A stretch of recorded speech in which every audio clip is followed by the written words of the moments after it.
So let's go on to, looks like we have 26 questions. We're right on time. We kind of covered a lot today. We talked about all the major board member roles and responsibilities, and then we talked a little bit about the code of conduct and how that can be useful, and using a boot camp to help boards that have some dysfunctions work through them. And so I think that's a good summary of all the different responsibilities of a board and what to do if you have some problems. Okay, let's go right into our questions. We have 26 questions. Does the new law signed by the governor that changes the start time for construction from 7 a.m. to 5 a.m. from April through October affect HOAs? I honestly don't know about that law, but what I can do is tell you that we will start our next class, our first Fridays, and I will answer that question first once I have a little time to research it. And for my team that's listening, can you push that question to Emily and have her research it for me and then get back to me so that we don't forget to put that on our first Friday coming up here, the first Friday in June? Good question. Okay, let's see. The next question. Do homeowners get the minutes or can they before the board approves? Okay, so good question. So it just depends on what your board's policy is on that. Most boards, like I'd say 90% of boards, do not provide the minutes to homeowners until they have been approved by the board. And that's typically at the next board meeting immediately following the board meeting. So, it's usually about 30 to 45 days behind getting the minutes out. Some boards, like I said, 10% of them may distribute what we call draft minutes and make it clear that, hey, these haven't been approved yet for the board. Some boards do that. It just depends on how your board wants to handle it. I hope that answers your question. Okay, next question, number 3. Which meeting should be held to discuss terminating our property management company? Open meeting or executive meeting? Oh, this is a good trick question. Okay, so under executive session topics, you can talk about the job performance of your management company and compensation of your management company. So you can talk about maybe that they're not meeting your expectations and how you might, approach them to address the issues and how much you're paying them, right? But if you're going to fire them or you're going to hire a new management company, that needs to be done in the open session. So executive session, remember, don't forget, you got to notice it. And you also have to have an agenda stating which section under, the Planned Communities Act or the Condo Act you're discussing in executive session. You can talk about their performance, the management company's performance, and how much you're paying them in the closed session. But in the open session, that's the only time you can hire and fire them. Okay, good question. Next question, number 4. We are an HOA of 13 houses. Our CC&Rs allow owners to rent out their houses, provided the lease is for a minimum of 3 months. Our house is currently rented out by an owner who lives outside of Arizona. Some resident owners are concerned that investors can buy a house here just for rental purposes and thereby reduce the number of people who would volunteer for HOA business activities. The current renter does not volunteer. As long as we grandfather the current rental, can we amend our CC&Rs to prevent future rentals? Okay, so 13 homes. Currently, your CC&Rs allow owners to rent out their homes with the minimum 3-month lease. You're really lucky to have that language, by the way. Apparently the board wants to eliminate rentals. There's a case called the Kalway case that was decided a couple of years ago that it makes it really hard for us to do an amendment to the CC&Rs to prohibit rentals entirely because it's not foreseeable, because owners purchased with the expectation that, okay, I thought based on language of the CC&Rs, I could rent my property for a minimum of 3 months, and now you're taking that away. And the Kalway case, potentially could be used to, not to attack any sort of amendment where you were going to totally prohibit rentals. There is a creative solution here that I think you could do if you want to. What you could do is do an amendment to the CC&Rs and have the amendment only apply to future owners. So you would grandfather all current owners or grandfather all current lots, that they would be able to rent, pursuant to the current rental restrictions in your CC&Rs, but then any future owner would be prohibited from renting. That might be a good creative solution to get around the Kalway case. Okay, question number 5. Is it now required to submit a homeowner violation complainant's name without the homeowner requesting it when the management company sends a violation letter? It's not required. The only time it would be required is if a violation letter is sent to the owner and the owner writes back with a certified letter saying, I want the name of, I'm requesting, the names of the people that reported the violation. Or, I mean, actually, they don't even really have to ask for that. They just have to send a response letter back by certified mail in response to the violation letter. And then we have to provide a number of different things. One of the things is the name of the person who witnessed the complaint. But it doesn't have to be in the first violation letter. But I mean, we like to put it in there because we're just complying with the law in advance. So I can see if maybe your management company is saying that you have to do that. But you really aren't required to put it in the first letter. You're only required under the law to do that if the owner responds by certified mail. Okay, next question. What are the HOA Board's responsibilities to enforce associations, CC&Rs, rules, etc.? What can happen if they do not enforce, then make good faith efforts to enforce the rules as written? Is this one of their fiduciary duties? Okay, so what are your responsibilities to enforce the CC&Rs? I mean, it just depends on what the language is in your CC&Rs. If it says like shall or must, then you have to enforce it. If they don't enforce it, a lot of bad things can happen. We can be sued by an owner for not enforcing a restriction. We can potentially, we could lose our right to enforce it if somebody has a violation for, more than 3 years, depending on what the violation is. So there's some bad things that can happen. So is it a fiduciary duty? Only if it'd be under the duty of care and only if the documents require you to enforce that section. And you'd be looking for the language like shall or must. Okay, question 7. I am a board member at a property with a lake. We have a lot of teens fishing in it. They mostly just leave trash, but the other board members are really upset by this. It's in our CC&Rs. It is in our CC&Rs not to fish, but the other board members are proposing additional security patrols, cameras, calling the police. It seems like killing a fly with a bazooka. Am I being negligent by thinking it must be okay and that we shouldn't spend too much more on this? Any guidance on how to get the other board members to relax a bit?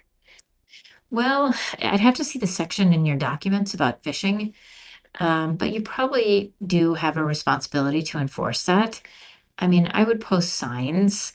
I would communicate with your owners about how important it is to not fish and why. There's probably a reason why, because the fish probably provide some sort of benefit to the lake. And, maybe what you could do is think about temporarily trying some of these measures so that they don't, fish. I agree. I don't think you want to have patrol out there 365 days a year, but I think there's probably a happy medium in between here. The signs should be, implemented, and maybe a courtesy patrol just to remind people and upping your communication to your members. Okay, question number 8. Our board decided not to hold any more board meetings. However, they will be holding town halls where they invite a small number of community members and have several of these town halls. Is that allowed? Well, I mean, a town hall by definition is more than a few community members. So I'm wondering maybe if there's like a communication disconnect here. But short answer would be yes. A board should be conducting regular board meetings throughout the year. They certainly have the right to also conduct town halls, but anytime a quorum of the board is making decisions, discussing association business, and then making decisions, this should be an open board meeting, and owners should be allowed to attend and listen at that meeting.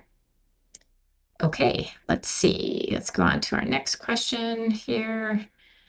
Sorry, I got a little sidetracked. My question script got moved down, so I apologize. My fault entirely. Okay, let's see. I think I was on question number 9. Okay, question 9. Can the Code of Conduct stipulate processes for removing a board member that is different from state law? Can the Code of Conduct change the process of removal? So no, it can't. You have to follow state law regarding removal process of a board member. If you want the specifics on that, go to our cheat sheet called the top 10 things you need to know about Arizona law. And it's number 6 on that cheat sheet. So state law would control there. Question 10, after an executive session, what kind of information goes into the meeting minutes? Since the content of executive session can contain sensitive information, how does one avoid discussing the sensitive information while still recording any actions that may have been taken in the executive session? So, I mean, nobody else gets to see the executive session minutes except for the board and maybe the manager because they're writing the minutes to help out. I think you just put in the minutes what was decided, just like any other minutes. So who was there? Did you have a quorum? The date, time, place? And what you could put generally what was discussed if you think it's necessary, and then what was decided. Okay, next question, number 11. We have a hoarder in our association. Several neighbors have said it's a health and safety concern. The garage is packed, but only visible when the door is opened. The problem is visible to the neighbors whose backyard faces the hoarder's backyard. Our CC&Rs have a rule against hoarding. Can we take steps to address it if it's not visible from the street? I'd have to see your CC&Rs to give you a good answer on that because I don't know like what language is in there about keeping the backyards, free of debris. And, I don't know what that says. So generally speaking, yes, depending on the language of the CC&Rs, the board should be able to address this and a letter should likely be sent to the owner. You may also want to contact the code enforcement with the city that you live in. They may also enforce this under their code because they don't want to have any code violations. So that is definitely something that might be also a good suggestion here. Okay, question 12. I have a new board member that would like to redact executive minutes and post them so the board looks transparent. We note that ARS and the sections that apply to that we will be discussing in our executive meeting. I personally do not think this is a good look for the HOA. What are your thoughts? I agree with you. The executive minutes should never be posted. Okay, question 13. I am a board member at a property with a lake. Oops, I think that might be a repeat question. Okay, question 14. If the documents never had any rules established, can the board make their own rules without approval of the homeowners? Good question. I think you have to look and see what your bylaws and CC&Rs say about rules. Does it give the board the ability to make them? And if so, yes, you certainly can make the rules. You can pass rules and then make sure you tell everybody what the rules are. Okay, question 15. What are the limitations on what an HOA can enforce? How does a board balance CC&Rs with homeowners' rights? What are the limitations? Okay, well, I mean, I would look at the CC&Rs to see what it says, like let's say no sheds. And how does the board balance CC&Rs with the homeowners' rights? Well, if the CC&Rs say no sheds, the homeowners should know that their rights were, impinged when they purchased a lot in an association where it says no sheds. So, I mean, I think, a couple things you have to look at is, how long has the violation been there? Maybe we're prohibited from enforcing it or we waived our right to enforce it because it's been there so long. So it's hard to answer a real general question like that, but I hope I'm giving you a good lead in, to help you resolve whatever situation you currently have. Okay, question 16. If the architectural committee approves a homeowner request that is clearly a CC&R violation, can the board say oops and rescind? If not, then does this set a precedent for similar requests? So it depends on what your documents state. Sometimes the architectural committee can overrule a homeowner request, the board can overrule an architectural committee's decision on a homeowner's request, but more likely than not, if the architectural committee is a separate entity, they can't. And the only time that they would be able to is if the homeowner was aggrieved and they appealed it to the board, and this would all need to be in your documents, then, you would be able to potentially have the board overrule it. But generally speaking, if the architectural committee is a separate entity from the board, the president of the head of the architectural committee needs to be a board member by state law, just FYI, that's the law. You know, they're their own entity. So if they make a mistake, and that happens from time to time, you know, sometimes check with your legal counsel, but sometimes there's nothing the board can do about it. It's not going to set a precedent for future requests, just one owner or a couple owners that have the violation. So don't worry about that. Okay, question 17. Can you please clarify your comment about records requests by homeowners, i.e. not able to receive the amount vendors make? Aren't the contracts going to include the rates paid to a vendor, and don't homeowners have a right to request vendor contracts? So yes, you can request the vendor contract, but the board has the right to redact the amount that's paid. Now, from a practical standpoint, I never do that because there's a number of places that they can look to find that information, like the budget, the check register. So I personally don't play hide the ball on that kind of thing, but if they wanted to, they could redact the amount that the vendor's being paid when they turn over the vendor contract. Okay, question number 18. How far back in history should a reasonable records request usually cover? For example, we have a homeowner through their lawyer that submitted a records request asking for all vendor invoices, communications, proposals for the past 5 years. I mean, even if it was 20 years, we'd still have to comply with it. So there's nothing in the statute that says reasonable. You know, when I get a really large records request and I know I only have 10 business days for my client, the association, to respond, I immediately contact the other side and say, you've requested a lot of records. I need more time, probably need 30 days to get that to you. And also, this is kind of a plug for having a records retention policy too, right? So look at our cheat sheet on record retention, because if you don't have the documents because they've been destroyed under a record retention policy, you're not going to have to produce as many records. Okay, question number, and remember, don't be just destroying records nilly-willy. You're going to want to look at our sheet, you know, where some records you keep forever, some records you can get rid of after 6 years because the statute of limitations for a breach of contract is 6 years. So there's definitely like a formula to get rid of records. Okay, next question, number 19, open meetings. At some point, our board was advised that if we communicate by email, it's not a meeting. Therefore, we, the board, can conduct business as a quorum via email to achieve a unanimous consent vote. At a later date, we then ratify our decisions at an open meeting.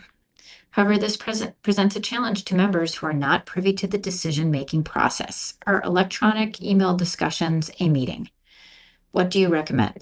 So I do not recommend doing business the way that you're currently doing it.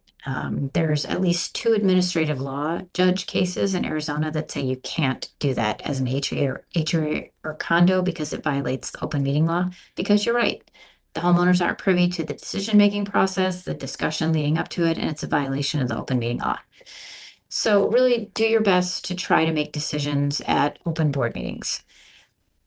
Emergency situations, you can, make a decision by email. If you have an emergency, you can do that. My opinion is you can do that. Just make sure you take minutes or keep the emails and then read into the record at the next regularly scheduled board meeting what the emergency was and what action was taken, and attach the minutes to the next set of meeting minutes so that there's a record of what happened.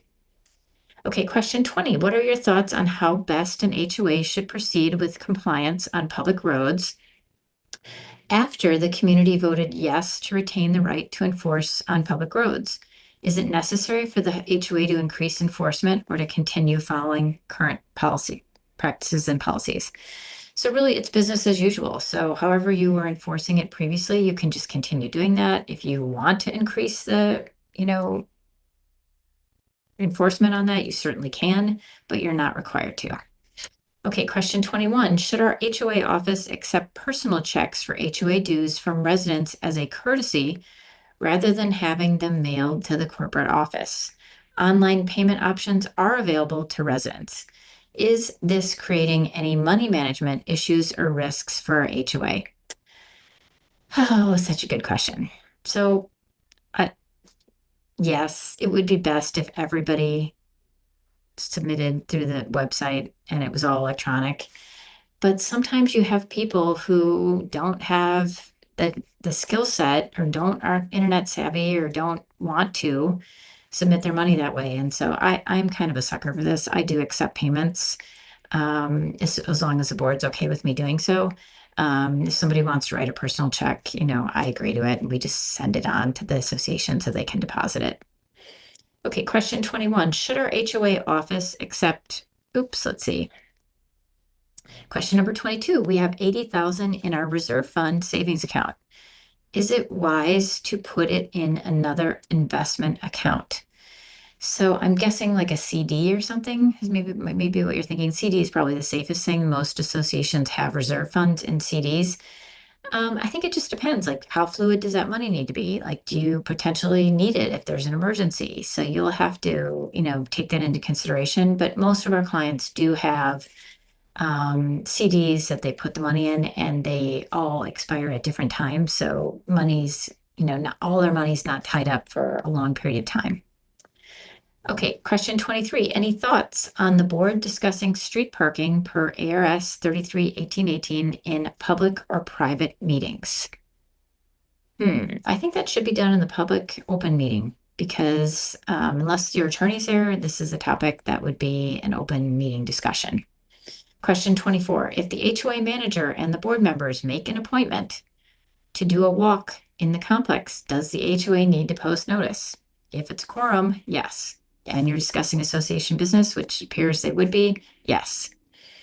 25.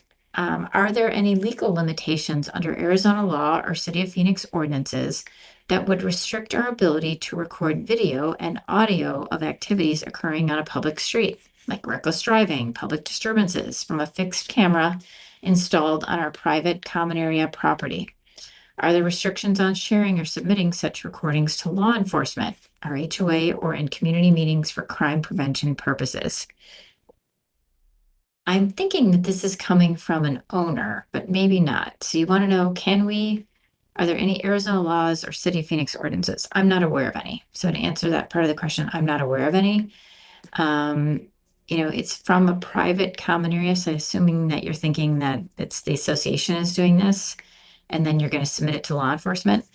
I mean, honestly, I don't know if they'll care, because they have so many fish to fry. And, unless they see it firsthand, I think it's something you can consider doing. I don't know about pointing it into the street. I don't know if they'll have an issue with that. You could contact, the city that you live in and get their opinion on this as well. Okay, question number 26. Let's see how many questions total we have today. Looks like we're down to 34. So question number 26. Is it lawful for the management employees to modify or edit old documents, especially meeting minutes? And how do you approach other board members regarding this subject? So they shouldn't be doing that. So if they are doing that, you need to say, hey, I was at a seminar that Beth Mulcahy gave, and she said this shouldn't be happening. And so we need to talk about this with the management company. Okay, question 27. As the new treasurer, our management company compiles our budget. How should I interact with the company? Really good question. Look at our cheat sheet on budgets. We have a great cheat sheet on budgeting for a community association. It kind of outlines the whole process, but short answer would be they take the first stab at the budget, and then you go in and meet with them. Typically, you're going to be the direct contact first and talk about it with them, and kind of, the things I've done the budget for our association many times. So kind of the thing that I'm always worrying about is how much is this going to cost the individual homeowner, right? So we're plugging numbers in an Excel spreadsheet, and we're playing with them a little bit. And how large is the increase going to be, and how upset are the homeowners going to be? It's one thing if you need the money and there's no way around it, but sometimes there's some discretionary money, like you put in like a contingency or, So what I would say, how do you work with them? They create the first budget, then ask whoever created it to meet with them and talk it through. And then you take it to the board, and then you introduce it with the management company. Okay, this is our first stab at it. What do you think? And then you talk it through with the board, and then the board votes on it. Question 28. Should you ever allow the management company to act as the treasurer with no board member acting in that position? No, that's a bad idea. I would not do that. Occasionally maybe there's like a lapse in treasurer, but that's a position, treasurer and president, those both need to be filled at all times. Okay, 29. Is it acceptable when the owner of your management company acts as the community manager and the accountant. There doesn't seem to be any separation in roles, particularly in managing or reporting association financials. More importantly, the management has influenced the board to conduct a yearly compilation, never a review or an audit. I mean, for smaller management companies, this happens, it's acceptable, but I think based upon your concerns of no separation of powers, that an audit should be done by a CPA at least every other year would be my recommendation. Okay, question 30. What paperwork is needed to send into the state, like giving board names, financials, etc.? Yes, so I'm assuming that you're talking about the Corporation Commission. You can just go to their website and like go to Google and type in Arizona Corporation Commission. And then on the homepage, type in, look up information about a corporation, type in your association's name, click on the annual report that's a saved document or the current one that you might be needing to submit. Basically, the information that's on there from my recollection is that it's the association's name. You check to make sure the address is still the same. If management company change or something, you got to change the address. You have to list how many shares your organization has. You have to list the names and addresses of the officers and board members at large. You have to answer some questions, whether or not any of the board members have been convicted of a felony or have filed bankruptcy, and then you sign it and pay the fee. And all that can be done online now. Okay, question 31. Can we schedule an executive session after each monthly meeting? Yes, just as long as you properly notice it.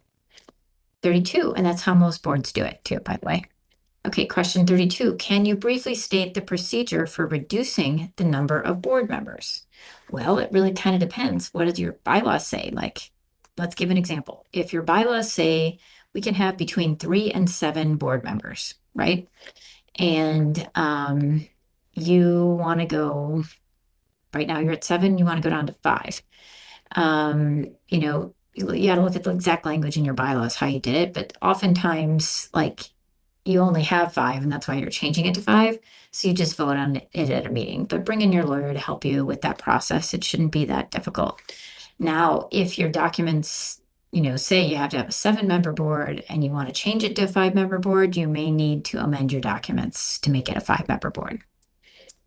Okay, if I requested documents and received them, am I allowed to show the documents to other homeowners? Yes. Question 34. I attended my first HOA meeting 8 years ago and was asked to join the board, becoming only a president and, I attended my first board meeting 8 years ago and was asked to join the board, being only a president and a treasurer. I became vice president. When the treasurer retired, her duties were left to the management company. When the president quit, I took over that role. Oh boy. Thank you for your service. We only have 2 board members, and I feel we are just figureheads and that the management company does all the work and makes most of the decisions. Am I wrong? I don't know. You know better than I do. If you should be making the decisions in the board meetings, not the management company. I know you probably have a lack of people who want to serve on your board, and that's probably problematic. But you should be making the decisions about how money is being spent and which vendors are being used. So only you know, whether or not you're making most of the decisions.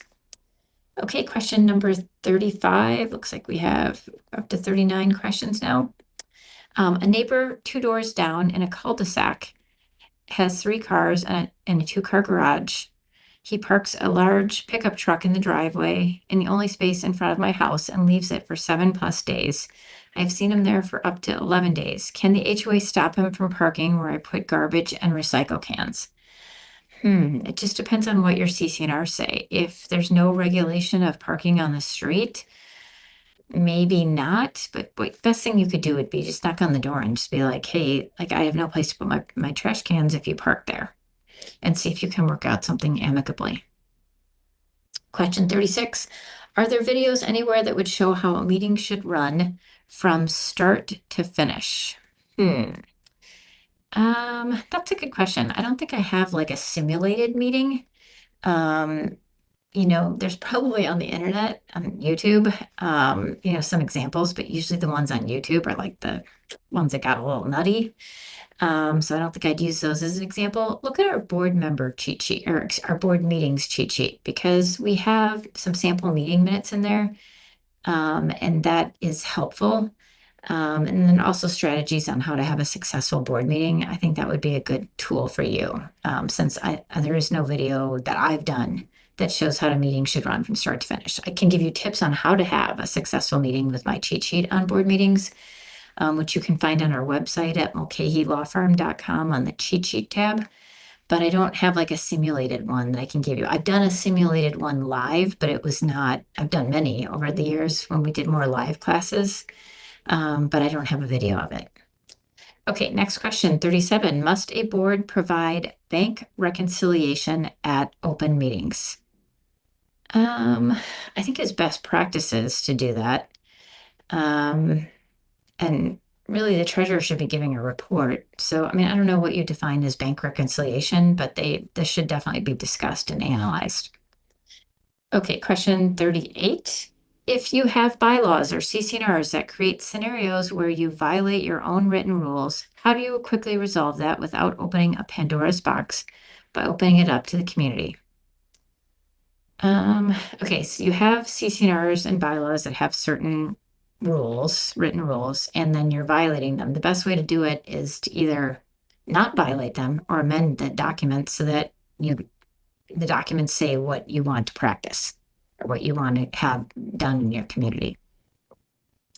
Okay, last question. If ARC has approved a homeowner's request and later finds out that it was not installed in accordance with architectural guidelines, what options are available to ensure compliance? So we've got the ARC approves a job, and this actually happens a lot on new builds. And we find out, they didn't build what they were supposed to. What options are available? So I would write the owner back and ask for a meeting at the property and try to go through it that way with them and try to get them to either resubmit for whatever changes they made to the architectural committee or discuss what the changes are, etc. Sometimes it's de minimis and it doesn't matter, but most of the time it does matter and you need to get a new application that's correct.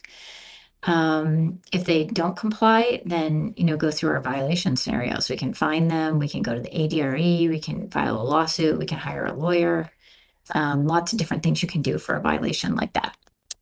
Okay, that's it for our questions today. Want to give you a quick little summary of the poll today, just because we kind of tagged that and put that at the end. We had 194 people at peak, which is amazing. So thanks everybody for being here today. 135 participated in the poll, and we had representation from every city that we teach these classes for. So Avondale 2%, Chandler 10%, Glendale 5%, Goodyear 8%, Mesa killing it today at 23%.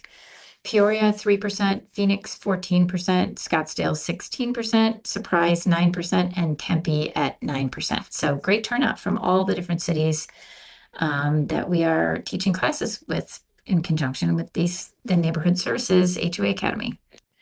We had 64% board members here today, 8% managers, and 24% interested homeowners, 4% other. So very heavy with the board members today. We have a couple other opportunities coming up in June and one more in May that we want to make you aware of. Tomorrow, on May 21st, we're going to be teaching a class live in person in Surprise, Arizona. It's the Surprise HOA Summit at the Surprise City Hall from 6 to 8 p.m. You can register for that by going to our website. We might even be giving you a link now on Zoom or Facebook Live, but you can go on our seminars tab on mulcahylawfirm.com. And we're going to talk about the 10 things that can get HOA and condo boards into trouble. And then also secrets of successful associations. So that's going to be a great class. Hope that you will be able to attend if you can. Also want to mention our June schedule. So on Friday, June 6th, we're going to be teaching our First Fridays live on Zoom and Facebook Live between 9 and 10 a.m. And then we're going to be teaching our neighborhood services class on Tuesday, June 17th from 11 to about 12:30. And the topic for that class is going to be amendments, mastering the amendment process and how to work effectively with rental properties. So those are going to be three great classes that are coming up, before mid-June. I hope everybody had a wonderful Mother's Day in May, and I look forward to seeing all of you at our classes in June. I cannot believe it that our year is almost halfway over. Crazy. But I certainly enjoy the opportunity to work with all of you, and I appreciate the wonderful participation today. I'd like to give a shout out to Alexis in my office because she was very helpful today on the classes. So thank you so much, Alexis, for being there for me and helping me get these classes done today, and making sure that everything was running smoothly. So have a great rest of the week, everybody, and a nice Memorial Day weekend. And I look forward to seeing you at classes coming up in this week and in June. Take care, everybody. Have a great holiday weekend.